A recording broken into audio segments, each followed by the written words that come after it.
Bismillahirrahmanirrahim. Innal hamdalillah nahmaduhu wa nasta'inuhu wa nastaghfiruhu wa nastahdihi wa natubu ilaihi wa na'udzu billahi min shururi anfusina wa sayyiati a'malina may yahdihillahu fala mudhillalah wa may yudlil fala hadiyalah. Asyhadu an la ilaha illallah wahdahu la syarikalah wa asyhadu anna Muhammadan abdullahi wa rasuluh. Allahumma salli wa sallim wa barik ala nabiyyina Muhammad wa ala alihi wa ashabihi wa man sara ala nahjihi wa sanna bi sunnatihi wa ihtada bi hadihi ila yaumiddin. Laqad qala Allah ta'ala fi kitabihil karim, a'udzu billahi minasyaitonir rajim. Bismillahirrahmanirrahim. Ya ayyuhalladzina amanu taqullaha haqqa tuqatih wa la tamutunna illa wa antum muslimun. وقال أيضا يا أيها الناس اتقوا ربكم الذي خلقكم من نفس واحدة وخلق منها زوجها وبث منهما رجالا كثيرا ونساء واتقوا الله الذي تساءلون به والأرحام إن الله كان عليكم رقيبا. ثم قال أيضا يا أيها الذين آمنوا اتقوا الله وقولوا قولا سديدا يصلح لكم أعمالكم ويغفر لكم ذنوبكم وَمَن يُطِعِ اللَّهَ وَرَسُولَهُ فَقَدْ فَازَ فَوْزًا عَظِيمًا.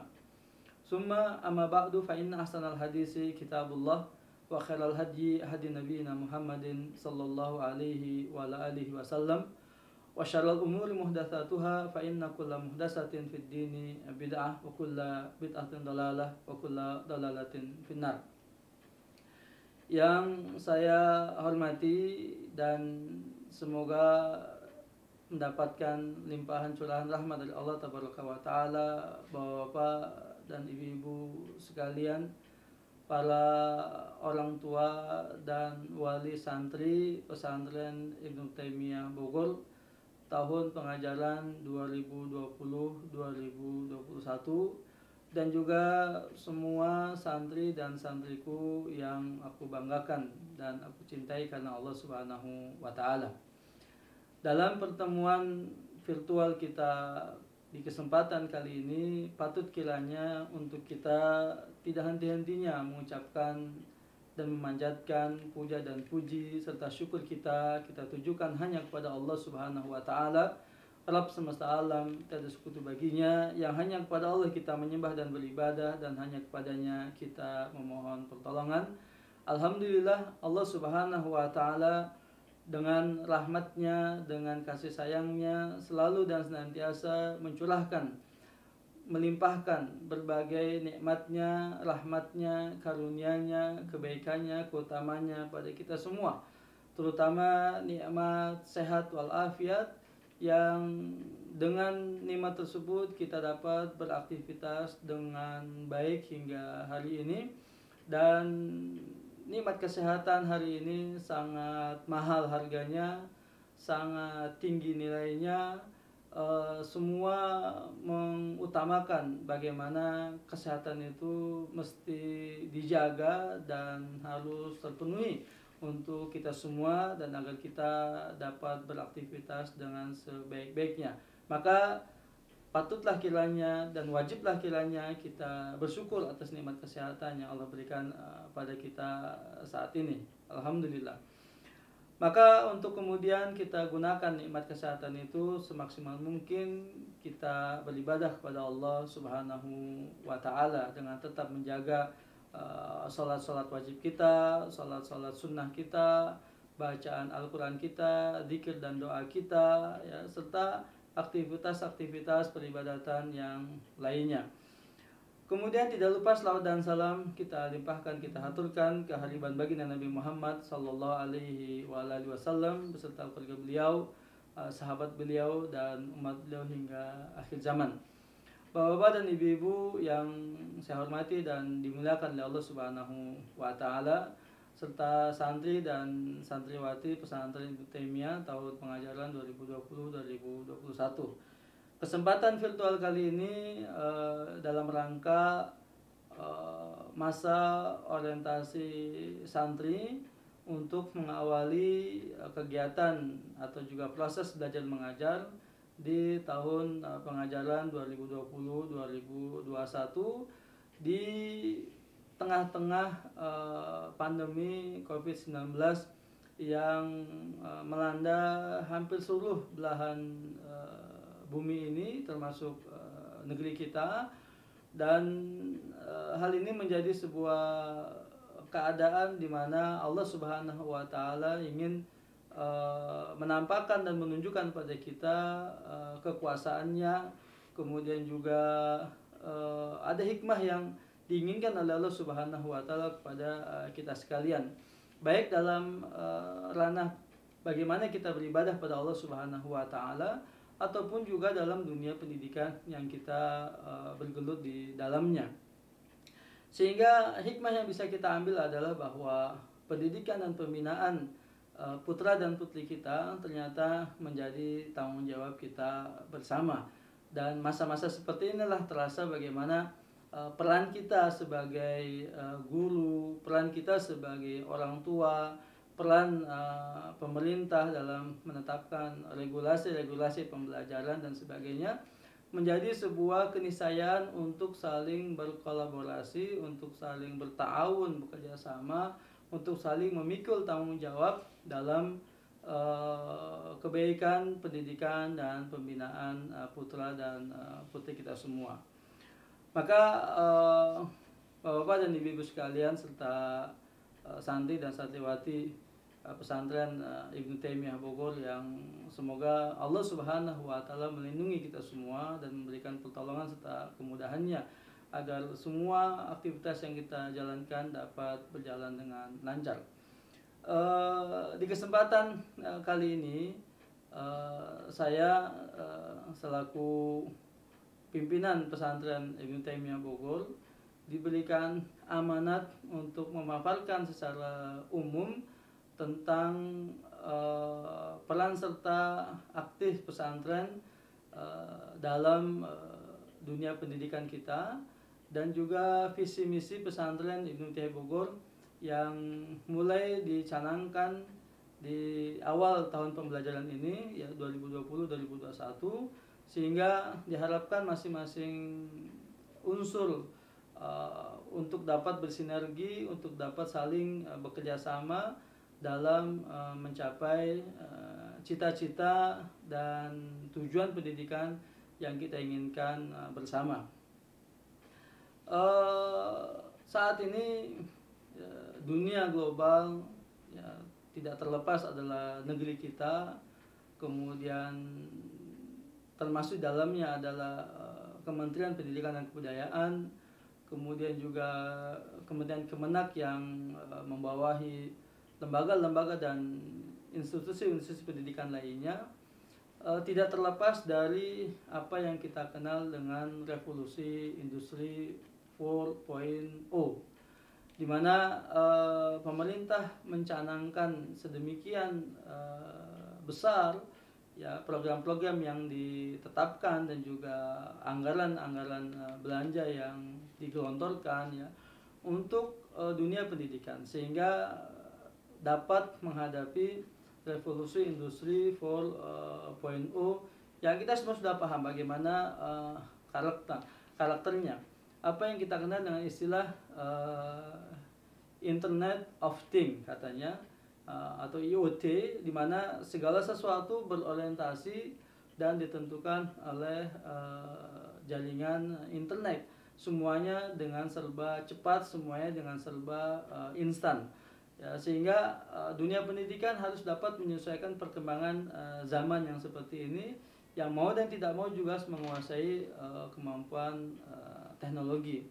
Ya, namun pesantren dalam hemat kami tetap memiliki perannya tersendiri. Ya, yang tidak semuanya harus diarahkan untuk menjawab kebutuhan industri. Pesantren memiliki ciri khas tersendiri dalam menempa dan membina jati diri putra dan putri tunas bangsa Indonesia, terutama kaum musliminnya, generasi penerus dari kaum musliminnya, demi tetap menjaga panji-panji kejayaan Islam dan juga kaum muslimin. Paling tidak ada 4 peran pesantren dalam menghadapi perkembangan teknologi atau revolusi industri 4.0. Yang pertama adalah tetap menjaga Al-Quran dan As-Sunnah.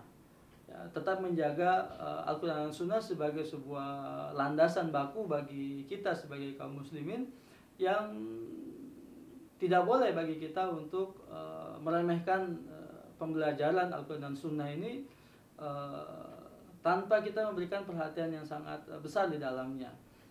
Mulai dari pembelajaran untuk mengenal huruf-hurufnya, kemudian juga tata cara atau metode bacaannya, kemudian tulisannya, lalu sampai pada proses menghafalnya, ya, lalu meningkat lagi kepada proses mentadaburinya dan menganalisanya, untuk selanjutnya mengamalkan petunjuk-petunjuk dan hukum-hukum yang ada di dalamnya. Dan pembelajaran tentang Al-Quran dan Sunnah, ya, sejak dahulu diwariskan oleh para ulama-ulama kita dari generasi sahabat-sahabat Nabi Sallallahu Alaihi Wasallam, tabi dan para imam-imam kaum muslimin, tidak dapat dicapai dengan instan. Ya, harus menunjukkan atau harus melalui proses penempanan pembinaan, dalam hal ini dalam waktu yang cukup panjang. Sebagai dasar dari hal ini adalah seperti yang kita dengar dan sudah kita ketahui, diriwayatkan dari salah seorang sahabiyun jalil, Abdullah bin Mas'ud radhiyallahu anhu, yang menceritakan bahwa kami mempelajari 10 ayat, bacaannya, kemudian juga makna kandungannya sampai pada pengamalannya, dan tidak melebihi daripada 10 ayat itu sebelum, ya, kami betul memahami bacaannya, kandungannya, dan juga pengamalannya.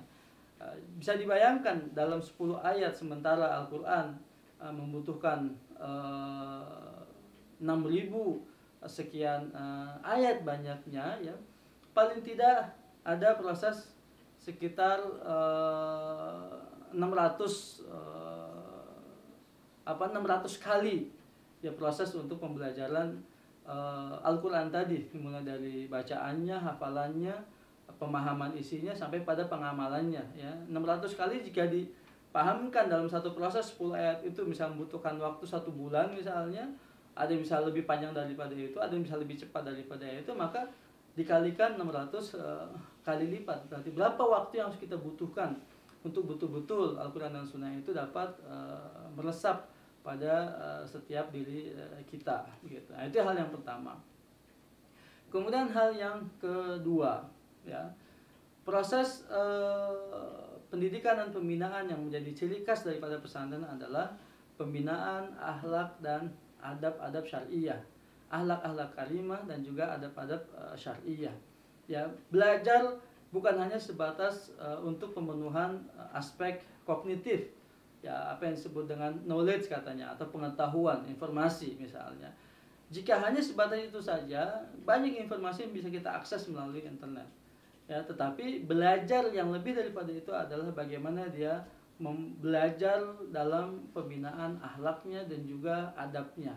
Sekali lagi, itu tidak bisa instan dan itu tidak bisa dia dapatkan melalui internet, dan internet tidak mengajarkan kepada kita hal-hal yang seperti itu misalnya. Dalam hal ini juga kita memiliki sejarah yang cukup gilang gemilang, ya, dalam pendidikan akhlak dan juga adab, seperti yang diriwayatkan dari Imam Ahmad ibn Hanbal rahimahullah taala, di mana hadir dalam kajian beliau, dalam majelis beliau 5.000 lebih, ya, mereka-mereka yang menuntut ilmu dan belajar dari Imam Ahmad ibn Hanbal. Yang mencatat dan menulis hadis darinya, dari beliau, hanya sekitar 500 orang. Selebihnya melihat bagaimana akhlaknya dan bagaimana melihat adab Imam Ahmad ibn Hanbal, ya, baik dalam bergaul dengan murid-muridnya, dalam menjawab soal, dalam memberikan petunjuk dan juga fatwa kepada kaum muslimin, tercermin bagaimana akhlak dan adabnya. Sehingga ini yang bisa mempengaruhi kesadaran dan juga kedewasaan peserta didik, ya, dalam mengambil dan juga meneladani akhlak dan adab daripada guru-gurunya, ya.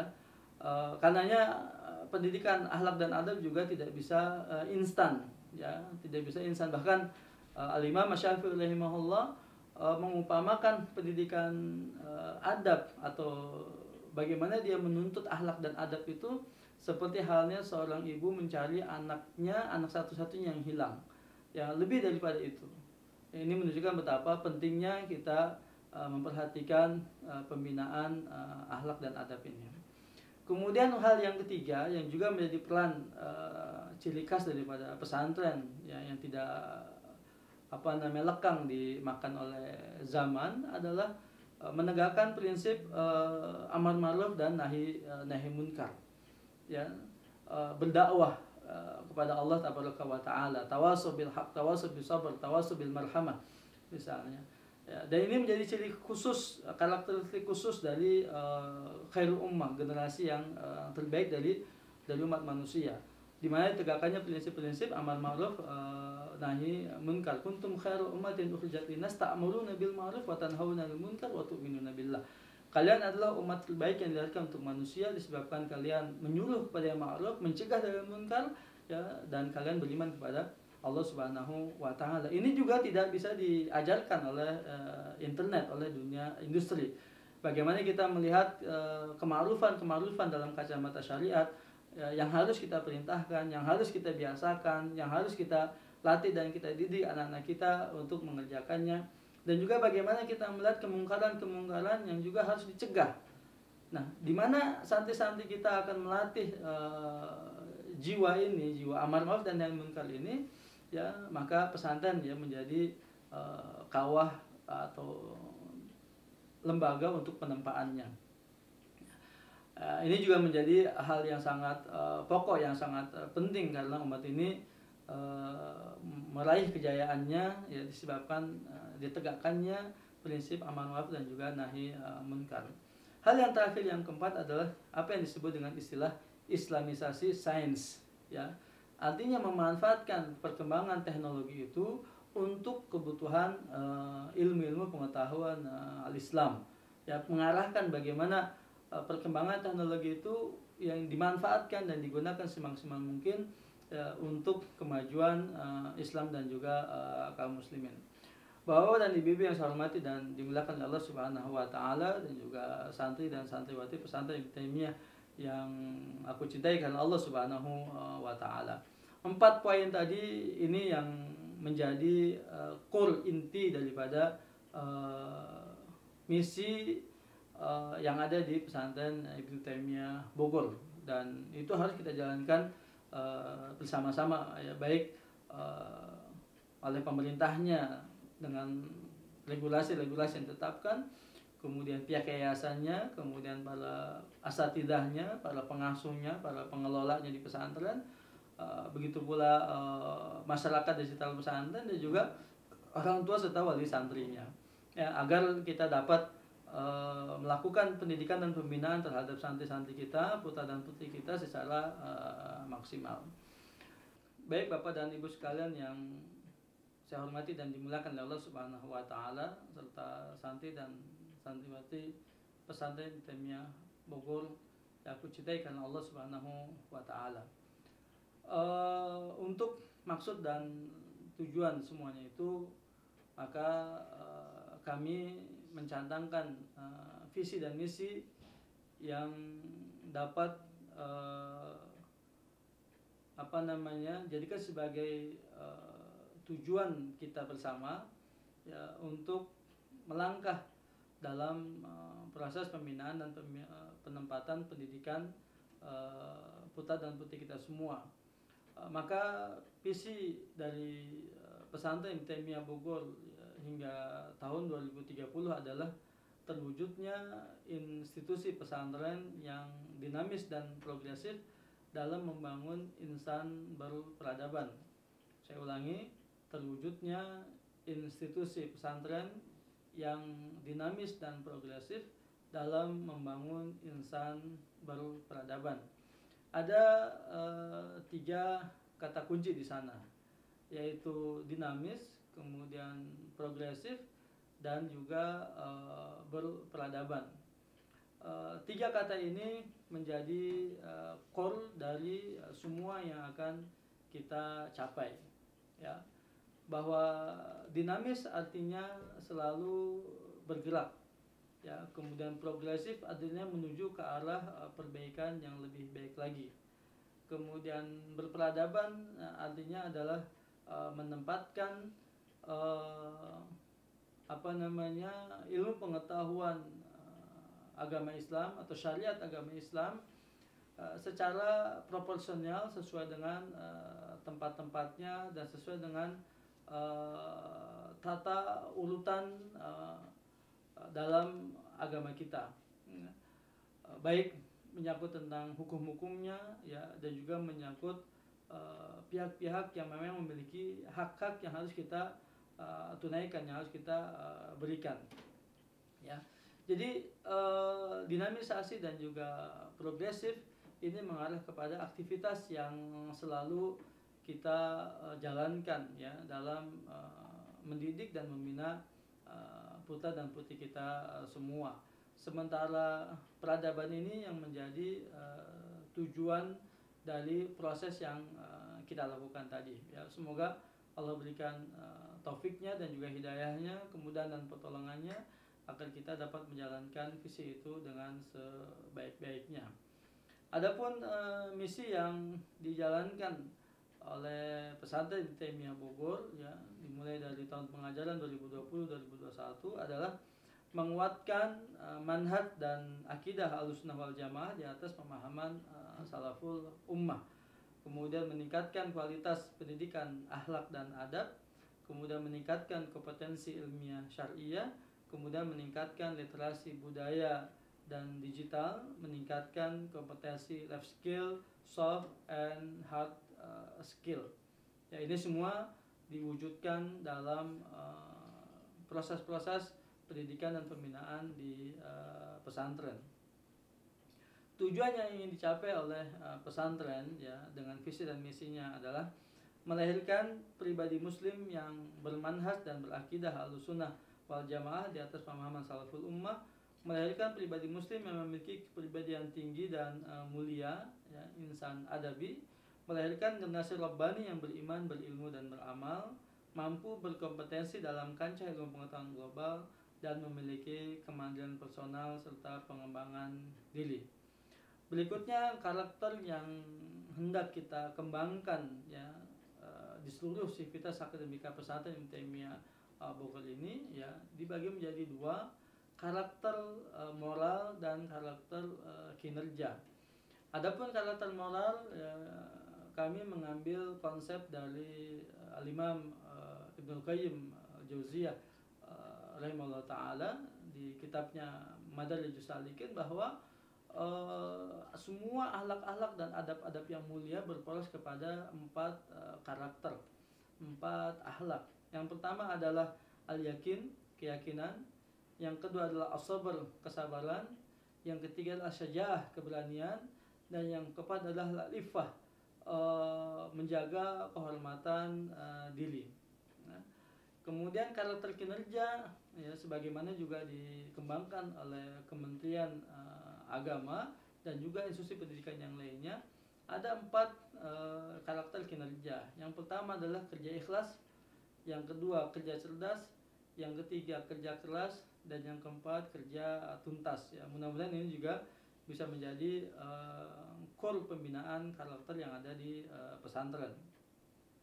Adapun metodologi pendidikan yang dijalankan oleh pesantren sampai tahun pengajaran ini, dan insya Allah akan terus kita lakukan sampai Allah menghendaki kita semua untuk berperan dalam dunia pendidikan ini, adalah metode tasfiyah dan tarbiyah, ya. Metode pemurnian dan metode pembinaan, ya.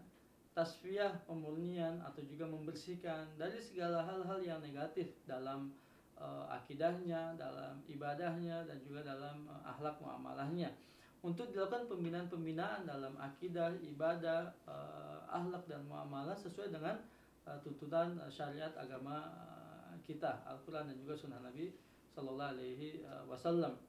Kurikulum yang juga dikembangkan, ya, adalah dengan memadukan, mensinergikan apa yang disebut dengan kurikulum imtak dan kurikulum iptek. Kurikulum untuk peningkatan keimanan dan ketakwaan, serta kurikulum untuk meningkatkan ilmu pengetahuan dan teknologi. Aspek-aspek pendidikan yang dikembangkan ya, mulai dari aspek konatif, apa yang disebut dengan aspek ruhiyah ya, yang disebut dengan olah jiwa ya, keyakinan dan akidah. Kemudian ada aspek kognitif, yaitu kecerdasan intelijen ya, disebut dengan intelligent quotient ya, atau juga kecerdasan berpikir yang disebut dengan olah kecerdasan itu ya. Kemudian apa yang disebut dengan aspek afektif, yaitu sikap ya, yang kita kenal dengan istilah asi, asa dan juga asu ya, untuk pembinaan dan penempatan akhlaknya, kepribadiannya ya. Kemudian yang keempat adalah aspek psikomotorik. Jadi ada 4 aspek pendidikan yang dikembangkan dalam dunia pesantren di Ibnu Taimiyah, mulai dari ruhiyahnya ya, keyakinannya, akidahnya, kemudian juga kecerdasan akalnya ya, kemudian juga sikapnya ya, atau juga akhlaknya, kemudian terakhir adalah psikomotoriknya atau perilakunya ya.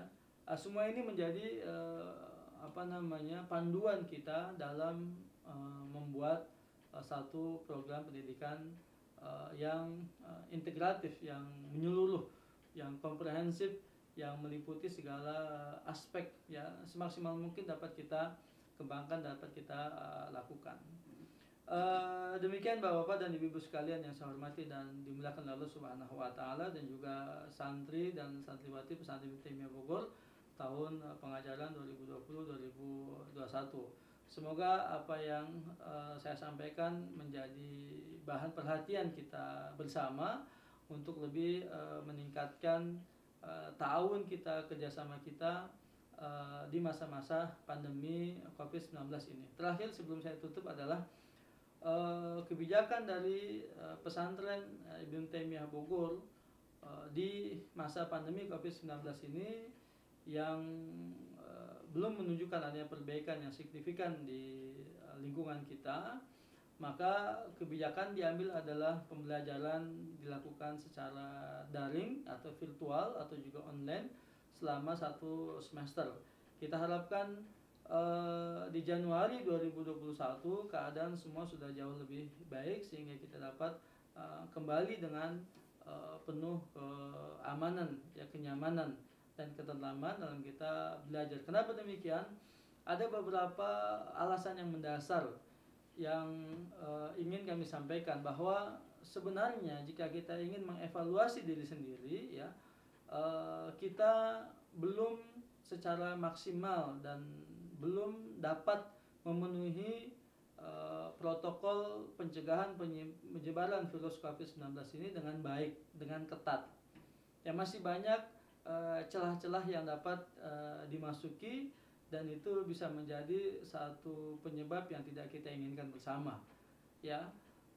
Dimana pemerintah menyarankan kepada kita sekian banyak protokol-protokol yang kita jalankan, dan dengan pertimbangan-pertimbangan itu maka kita akan bisa melihat apa kita siap atau tidak siap. Sebagai contoh misalnya, sebelum santri kembali ke pesantren ya, harus sudah mengikuti rapid test atau juga tes swab ya, sehingga dia negatif dari COVID-19. Siapa yang akan menanggung pembiayaan semuanya itu? Rapid test dengan harga 200 sampai 300 ribu rupiah. Kemudian tes swab dengan harga 1,2 juta sampai 1,8 juta. Semua itu siapa yang menanggung? Baik santri-santri yatimnya atau juga non yatimnya ya, apalagi jika sebagian banyak dari kita juga terdampak ya dari aspek pekerjaannya dengan adanya wabah COVID-19 ini. Ya, kemudian juga sebenarnya yang harus mengikuti rapid test dan juga tes swab itu bukan cuma santrinya, tapi kami di sini.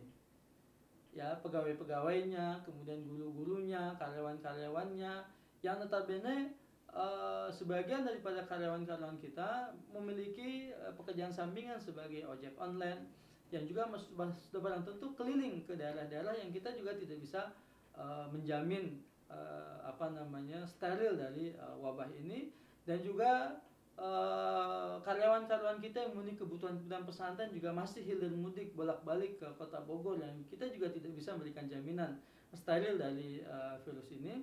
Begitu pula misalnya kebutuhan dapur kita yang juga masih harus disuplai dari kota Bogor misalnya, yang juga kita tidak bisa memberikan jaminan steril dari virus ini, begitu ya. Jadi semua sivitas akademika pesantren harus menjalani tes tadi. Nah, itu sudah barang tentu aspek itu saja sudah memberatkan. Kemudian yang kedua, misalnya ketersediaan termogan, ya, karena setiap santri itu ketika masuk kelas harus dicek suhunya. Ya, kalau perlu tadi kita katakan bahwa rapid test atau juga tes swab hanya untuk membuktikan dia negatif COVID-19. Belum ada vaksinnya. Nah, boleh jadi 14 hari ke depan misalnya ketika dia karantina isolasi sehat. Tapi 14 hari kemudian belum tentu itu juga terjadi. Ya, atau kesehatan itu juga tetap ada sebelum vaksin itu ditemukan. Vaksin saja berlakunya 3 bulan, atau prosesnya itu juga 3 bulan. Berkala vaksin itu juga harus disuntikan misalnya. Nah, semua ini menjadi kendala yang cukup besar. Tadi saya singgung tentang masalah termogan. Kita memiliki sekian banyak rombel, ya. Misalnya di MTS saja tidak kurang dari 18 rombel atau bahkan sampai 19 rombel. Kemudian di MA saja antara Baying dan Manat tidak kurang dari 16 rombel. Ya. Itu sudah berarti hampir 36-35 rombel. Kemudian di MI ya ada 12 rombel. Berarti sudah 47 rombongan belajar. Apakah ketersediaan termogan juga sampai pada 47? Belum lagi di pos-pos satpam, ya, pegawai-pegawai yang masuk semua juga harus diukur suhu tubuhnya misalnya. Lalu berapa banyak tenaga kesehatan kita yang dapat mengcover semuanya itu. Kemudian fasilitas cuci tangan kita di setiap asrama, ya, kemudian di setiap kelas misalnya, ya juga belum memenuhi semuanya itu, begitu. Ya, kemudian yang dikatakan daya tampung 50%, jaga jarak 1 meter, 2 meter. Ya, akan terjadi pergeseran kamar, kebutuhan kamar yang bertambah 2 kali lipat, kebutuhan kelas yang bertambah 2 kali lipat misalnya, yang berimbas kepada kebutuhan guru yang juga ya 2 kali lipat misalnya. Dan semuanya itu menjadi faktor-faktor yang kita jadikan sebagai alasan untuk mengambil opsi pembelajaran daring atau virtual ataupun online selama semester pertama di tahun pengajaran 2020-2021, ya, karena menjaga keselamatan jiwa didahulukan dari yang lainnya, ya. Nah, maka kita harapkan bahwa pemenuhan standar-standar pendidikan kita ya tidak terlalu terjun bebas, ya, sehingga untuk generasi ini kita kekurangan kualitas, ya, maka dibutuhkan peran dari orang tua, pengawasan dari orang tua, ya, untuk juga memperhatikan pendidikan anak-anaknya, untuk juga memperhatikan peningkatan kualitas pendidikan daripada putra dan putrinya. Sekali lagi, semoga Allah Subhanahu wa taala memberikan kebaikan untuk kita dunia dan akhirat kita, memberikan keselamatan bagi kita dunia dan akhirat kita, serta cepat mengangkat wabah ini dari negeri kita sehingga kita dapat beraktivitas kembali dengan betul-betul secara normal. Mohon ini untuk dimaklumi adanya dan untuk disadari oleh kita semua, karena bagaimanapun kerinduan kita, bagaimanapun keinginan kita untuk kembali ke pesantren dalam mengikuti pendidikan dan pembinaan pesantren, namun keadaan ini yang mengharuskan kita untuk menjalankan semuanya secara virtual. Itu saja, kurang lebihnya saya mohon maaf. Mudah-mudahan dijadikan sebagai bahan dasar kebijakan kita semua, pemakluman kita semua. Semoga Allah berikan taufik dan hidayah pada kita semua. Allahumma amin ya rabbal alamin. Subhanaka Allahumma bihamdik, asyhadu an la ilaha illa anta, astaghfiruka wa atubu ilaik. Wassalamualaikum warahmatullahi wabarakatuh.